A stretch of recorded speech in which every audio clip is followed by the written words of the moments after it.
Hello. कैसे हैं आप लोग? मैंने कुछ कहा, आपने सुना? डेफिनेटली सुना होगा। कहने और सुनने के बीच बहुत सारे प्रोसेसेस होती है। जैसे कि मान ले ये लड़का अपने दोस्त से कुछ कह रहा है, तो जब ये कह रहा है, बोल रहा है, उस समय उसके वोकल कॉर्ड में वाइब्रेशन होता है। आप बोल के देखिए, आपके गले में वाइब्रेशन होगा। तो इस वाइब्रेशन के कारण साउंड जनरेट होता है और वही साउंड इसके कानों में जाके कुछ असर करता है, जिससे कि कुछ इलेक्ट्रिकल इंपल्सेस, न्यूरॉन्स में इलेक्ट्रिकल इंपल्सेस जनरेट होता है, जो ब्रेन में जाके सुनने का सेंसेशन क्रिएट करता है। अब ये जो बोलना है, ये लड़का जो बोल रहा है, इसके गले में जो वाइब्रेशन हो रहा है, किस तरह से हो रहा है, ये तो बायोलॉजी की बात है। ये बायोलॉजी इसके साथ डील करेगा। और यहां पर कान के अंदर क्या हो रहा है, ये भी बायोलॉजी डील करेगा। और जो न्यूरॉन ब्रेन में जो सेंसेशन, सुनने का सेंसेशन क्रिएट कर रहा है, ये भी बायोलॉजी या फिर कहें न्यूरोलॉजिकल साइंस जो है वो डील करेगा। लेकिन बीच में ये जो बोल रहा है, वाइब्रेशन हो रहा है और समहाउ वो वाइब्रेशन इसके कानों तक पहुंच रहा है। ये जो बीच में फंडामेंटल पार्ट है, इस फंडामेंटल पार्ट के साथ डील करता है फिजिक्स, कि पार्टिकल्स में क्या हो रहा है, कि यहां से एक सर्टेन चीज एक जगह से दूसरे जगह तक पहुंच रहा है और वो कैसे पहुंच रहा है। तो यहां पर जब गले में वाइब्रेशन होता है, तो वही वाइब्रेशन आसपास का जो एयर मॉलिक्यूल्स है, एयर मॉलिक्यूल्स को वाइब्रेट करवाता है और वही वाइब्रेशन प्रोपगेट करके इसके कानों तक पहुंचता है और वो वाइब्रेशन जाके कान में कुछ वाइब्रेट करवाता है, जिससे कि न्यूरॉन में इलेक्ट्रिकल इंपल्सेस ट्रिगर होता है, जो कि ब्रेन में जाके सुनने का सेंसेशन को क्रिएट करता है।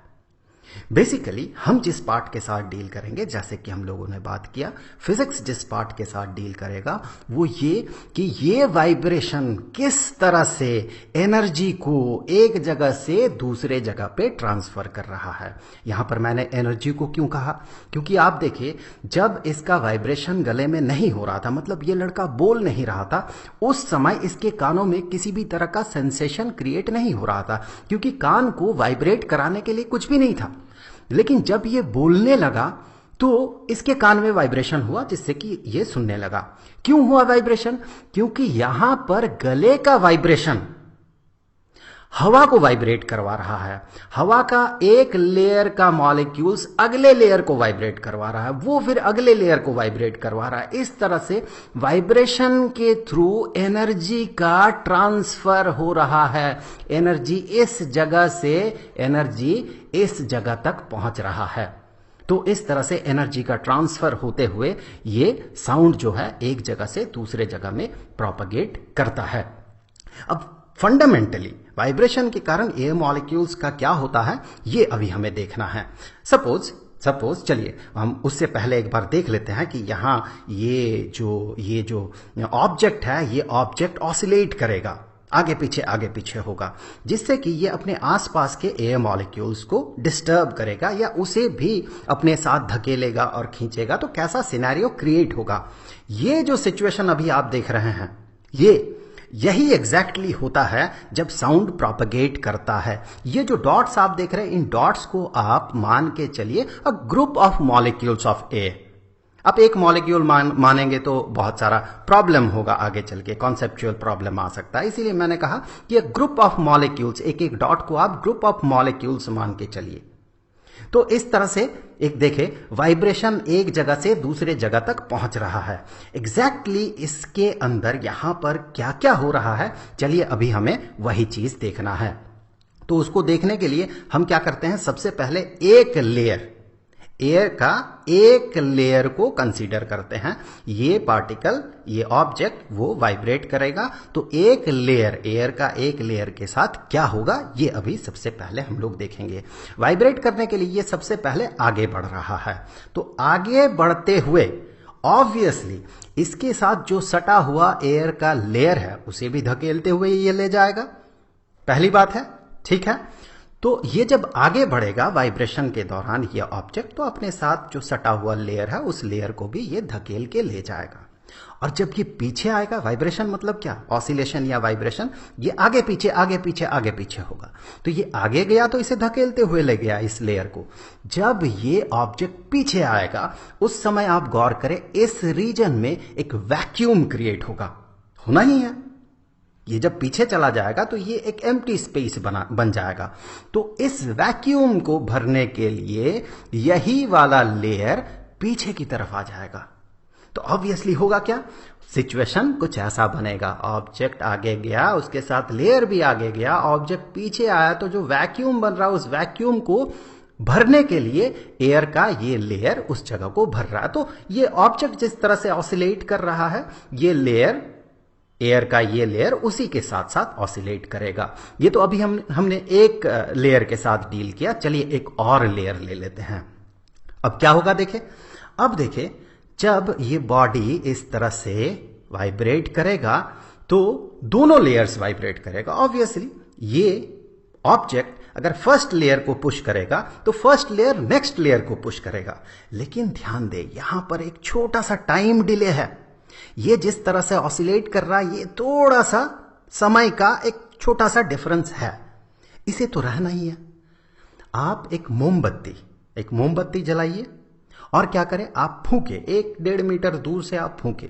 आपने फूंक मारा और उसके थोड़ी देर बाद वो जो मोमबत्ती का लौ है वो हिलेगा, थोड़ा सा टाइम लगेगा। May be that time is very small, बहुत छोटा होगा, may be that is 0.1 second या 0.05 सेकेंड या 0.01 सेकेंड, पर समय तो लगेगा, समय तो लगना ही है। आपने जो फूंक मारा, जो प्रेशर क्रिएट किया, उस प्रेशर को प्रोपगेट होने में, आगे बढ़ने में थोड़ा तो समय लगेगा। दैट मीन यहां भी वही कॉन्सेप्ट आप लगाइए। ये लेयर आगे बढ़ रहा है तो अगले लेयर पे असर इमीडिएटली नहीं हो सकता है ना, थोड़ा तो समय लगेगा। वो जो थोड़ा सा समय है उसी के कारण यहां पर एक टाइम डिले आपको दिख रहा है। उसी के कारण देखिए इस दोनों के ऑसिलेशंस में एक टाइम का गैप आ गया। ओके, अब एक और लेयर कंसीडर कर लेते हैं। देखिए कैसा सिचुएशन होगा, कुछ उसी तरह का। टाइम डिले तीसरे में भी होगा। पहला लेयर, उससे थोड़ा बाद में ये लेयर ऑसिलेट कर रहा है, उससे थोड़ी देर बाद ये लेयर, तीसरा लेयर ऑसिलेट कर रहा है।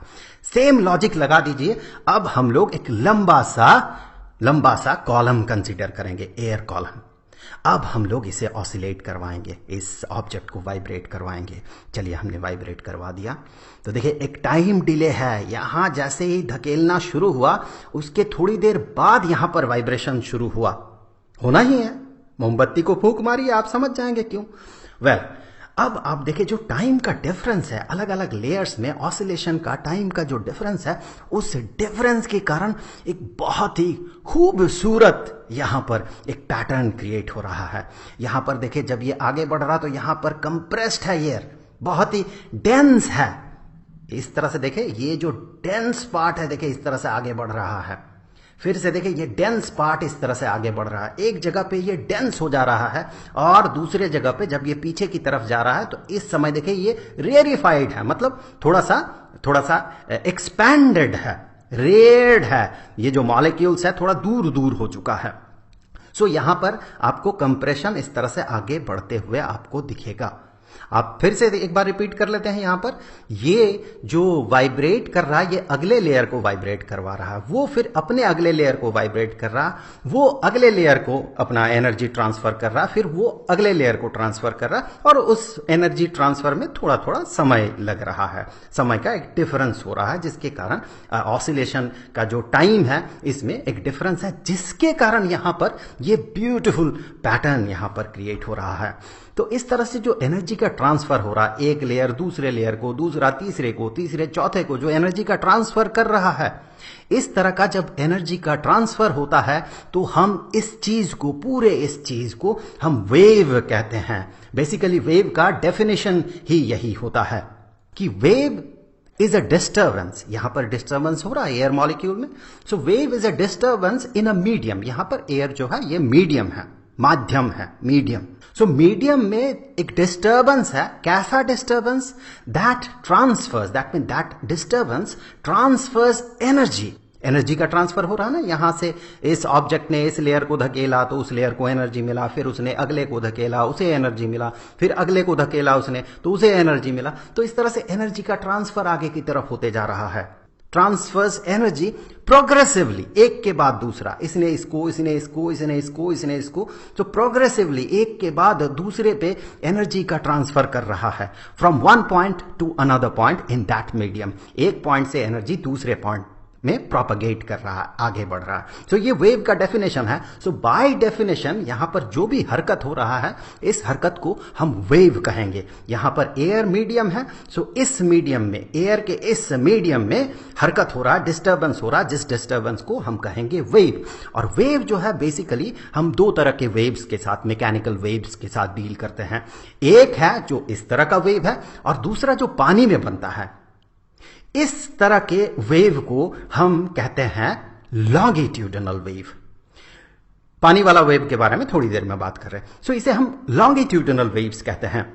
क्या डेफिनेशन है लॉन्गिट्यूडनल वेव्स का?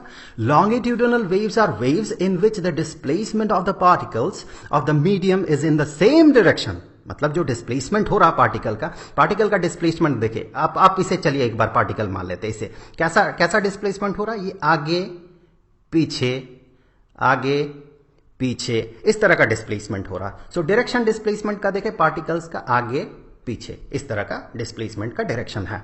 सो longitudinal waves are waves in which the displacement of the particles of the medium is in the same direction as और in the opposite direction to the direction of propagation of the wave। अब direction of propagation of the wave मतलब, सबसे पहले तो देखें propagation of the wave का मतलब क्या है। ये अगर एक वेव है और वेव क्या है? एनर्जी का ट्रांसफर, डिस्टर्बेंस के कारण एनर्जी का ट्रांसफर। तो किस डायरेक्शन में एनर्जी का ट्रांसफर हो रहा है? कहां से शुरुआत है एनर्जी का ट्रांसफर का? यहां से। इस ऑब्जेक्ट ने एनर्जी दिया, उसने आगे को दिया, फिर आगे वाले को उसने दिया। सो एनर्जी का जो ट्रांसफर है उसका डायरेक्शन ये है, इस डायरेक्शन में एनर्जी ट्रांसफर हो रहा है। सो वेव इस डायरेक्शन में आगे बढ़ रहा है। ठीक है। अब जो पार्टिकल्स है वो जो ऑसिलेट कर रहा है उसका डायरेक्शन देखिए, या तो वो इस डायरेक्शन में है या फिर इस डायरेक्शन में है।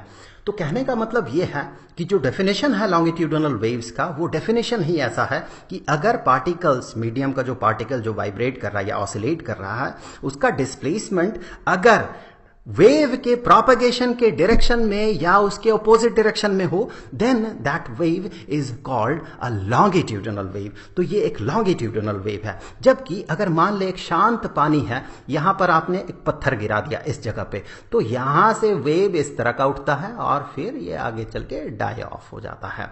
सो वेव का प्रोपगेशन देखिए, आपने पत्थर यहां पर गिराया, इधर भी वेव निकलेगा ऑब्वियसली। सो आपने यहां पर पत्थर गिराया, पूरा पानी शांत था, आपने पत्थर गिराया यहां पर, यहां से वाइब्रेशन या डिस्टर्बेंस शुरू हुआ।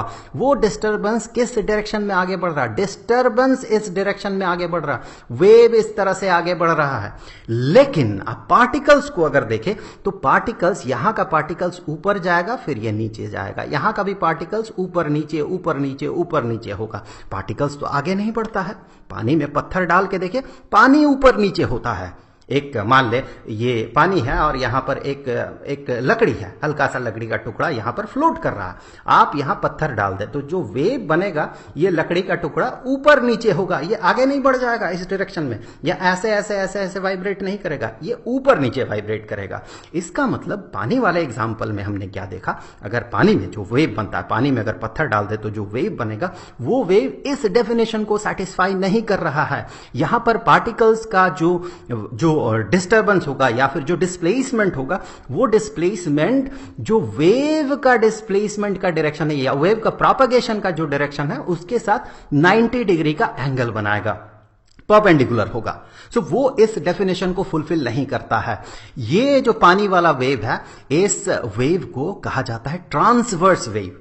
जब पार्टिकल का डिस्प्लेसमेंट और वेव का प्रोपगेशन का डायरेक्शन, ये जो वेव का डायरेक्शन इधर है और पार्टिकल अगर इस तरह से ऑसिलेट करे ऊपर नीचे, तो ये जो 90 डिग्री का एंगल बन रहा, जो परपेंडिकुलर है, इस तरह का जो वेव है, इस वेव को कहा जाता है ट्रांसवर्स वेव। तो फिलहाल हम लॉन्गिट्यूडनल वेव पे बात कर रहे हैं। यहां पर ये लॉन्गिट्यूडनल वेव का एग्जांपल है, जब हम लोग साउंड जनरेट करते हैं, वो साउंड जो प्रोपगेट करता है, वो लॉन्गिट्यूडनल वेव का एक एग्जांपल है। अब यहां पर क्या करते हैं, इस चीज को, इस डिस्टर्बेंस को एक जगह पे हम लोग क्या करते हैं, पॉज कर देते हैं। चलिए यहां पर हमने कर दिया पॉज। अब आप गौर करें कि इस रीजन में, इस वाले रीजन में एयर जो है ये कंप्रेस्ड है, दबा हुआ है। देखिए ये थोड़ा कंप्रेस्ड है। इस रीजन को कहा जाता है कंप्रेशन। और ये इस जगह पे आप गौर करें, यहां पर एयर जो है ये थोड़ा सा दूर दूर है मॉलिक्यूल्स, या हम कह सकते हैं ये एक्सपेंडेड है, खाली खाली थोड़ा है, रेयर्ड है, तो इसे रेयरफैक्शन कहा जाता है। सो दो बहुत ही इंपॉर्टेंट चीज एक वेव में, या जो लॉन्गिट्यूडिनल वेव है उस लॉन्गिट्यूडिनल वेव में एक बहुत ही इंपॉर्टेंट पार्ट कंप्रेशन और रेयरफैक्शन। इसके साथ रिलेटेड और भी बहुत सारे चीजें आपको जानना है, जैसे कि वेवलेंथ क्या होता है वेव का, साथ ही साथ फ्रीक्वेंसी क्या होता है, तो वो हम लोग अगले वीडियो में डिटेल्स में बात करेंगे। फिलहाल इस वीडियो में थोड़ा सा मैं आपको थोड़ा टच करवा देता हूं चीजों से। यहां पर एक कंप्रेशन बन रहा, वेव तो आगे भी बढ़ा हुआ है, तो आगे एक और नेक्स्ट जो कंप्रेशन होगा, दो कंप्रेशंस के सेंटर्स के बीच का जो डिस्टेंस होगा, उस डिस्टेंस को इस वेव का वेवलेंथ कहा जाता है। आप रेयरफैक्शन से भी ये चीज कर सकते हैं। यहां पर एक रेयरफैक्शन है, आगे भी आपको एक रेयरफैक्शन मिलेगा। सो दोनों के बीच का जो डिस्टेंस होगा, उस डिस्टेंस को हम कहेंगे वो है इस वेव का वेवलेंथ। और जो यहां पर ऑसिलेशन हो रहा है, यहां पर ये आगे बढ़ रहा, पीछे जा रहा, तो एक बार आगे जाके पीछे आने में, जिसके बाद फिर से ये उसी चीज को रिपीट करेगा, जैसे ये आगे गया पीछे आया, इसके बाद इसी को ये रिपीट करेगा, फिर से आगे जाएगा फिर पीछे आएगा, फिर आगे जाएगा फिर पीछे आएगा। तो एक बार आगे जाके पीछे आना जो है, इसके लिए इसे कुछ समय लग रहा है, आप उसको दिमाग में रखिए, समय लग रहा है। 1 सेकंड में ये जितना बार इस तरह से इस चीज को करेगा, आगे जाना फिर पीछे आना, जितना बार होगा उसे कहा जाता है इसका फ्रीक्वेंसी। ये गया और आया 1 बार, फिर गया और आया 2 बार, फिर गया और आया 3 बार। मान ले 1 सेकंड में 3 बार ये आगे जाता है पीछे आता है, तो इसका जो फ्रीक्वेंसी होगा, ये फ्रीक्वेंसी होगा 3। चलिए इनके बीच बहुत सारे रिलेशंस है, इन रिलेशंस के बारे में भी हम लोग बात करेंगे, वो अगले वीडियो में बात करेंगे। फिलहाल यहां पर देखें, ये पार्ट जो है इसे हम कंप्रेशन कहते हैं, और इस पार्ट को हम कहते हैं रेयरफैक्शन। इस तरह से साउंड का प्रोपगेशन होता है। अब गौर से देखिए, अगर मान ले ये मॉलिक्यूल्स यहां पर रहता ही नहीं रहता, मॉलिक्यूल्स, एयर नहीं है, वैक्यूम है, तो फिर क्या ये साउंड का प्रोपगेशन होता? क्या ये जो एनर्जी का ट्रांसफर हो रहा है इस वाइब्रेटिंग बॉडी से आगे के पॉइंट्स में, ये प्रोपगेशन हो पाता या नहीं होता? प्रोपगेशन एनर्जी का कैसे हो रहा है? इसने इसको धकेला, इसने इसको धकेला, इसने इसको धकेला, इसने इसको धकेला, इसी तरह से जो एक दूसरे को धकेलते हुए आगे बढ़ रहा है, जो एनर्जी का ट्रांसफर हो रहा है, वही तो वेव है। इस तरह का जो वेव है वही तो ये वेव है, जो साउंड वेव है। अब अगर ये मॉलिक्यूल्स, धकेलने वाला एलिमेंट ही नहीं रहता, तो फिर एनर्जी का ट्रांसफर कैसे होता? ये हिलते रहता और एनर्जी का ट्रांसफर बिल्कुल नहीं होता, क्योंकि कौन ले जाता है एनर्जी को? किसके थ्रू काइनेटिक एनर्जी का ट्रांसफर होता? कोई है ही नहीं मॉलिक्यूल, तो ट्रांसफर भी नहीं होता। इसीलिए कहा जाता है कि साउंड वेव को प्रोपगेट करने के लिए मीडियम की जरूरत होती है। वैक्यूम में साउंड प्रोपगेट नहीं कर सकता है। इसके लिए एक बहुत अच्छा एक डेमोन्स्ट्रेशन है, एक आप इसे एक्सपेरिमेंट कह सकते हैं, कि एक इस तरह का जार है, इस जार के अंदर एक बेल भर दिया गया, ये जो की है बैटरी के साथ जुड़ा हुआ है, ऑब्वियसली की को जब दबाएंगे, स्विच को जब ऑन करेंगे तो ऑब्वियसली करंट पास होगा यहां से, जिसके कारण बेल में रिंग होगा। आप नॉर्मली इस की को दबा के देखें तो ये जो बेल में रिंग होगा वो आपको सुनाई देगा। फिर क्या है कि इसे वैक्यूम पंप के साथ जोड़ा गया है, फिर इससे अंदर का जो हवा है उस हवा को अगर बाहर निकाल दिया जाए तो फिर ये बेल जो है ये तो बजते जाएगा, मतलब इसमें स्ट्राइक तो करेगा, ये इस तरह से स्ट्राइक करेगा, लेकिन साउंड यहां से आगे बिल्कुल भी बाहर नहीं निकलेगा, क्योंकि साउंड को प्रोपगेट होने के लिए जो मीडियम की जरूरत है वो मीडियम ही नहीं है। तो यहां से एनर्जी आगे कैसे बढ़ेगा? यहां से एनर्जी बाहर निकल ही नहीं पाएगा, क्योंकि इस जगह पे वैक्यूम है। सो ये एक डेमोन्स्ट्रेशन है जो आपको ये क्लियरली इंडिकेट कर देगा कि साउंड वेव को प्रोपगेट करने के लिए मीडियम की जरूरत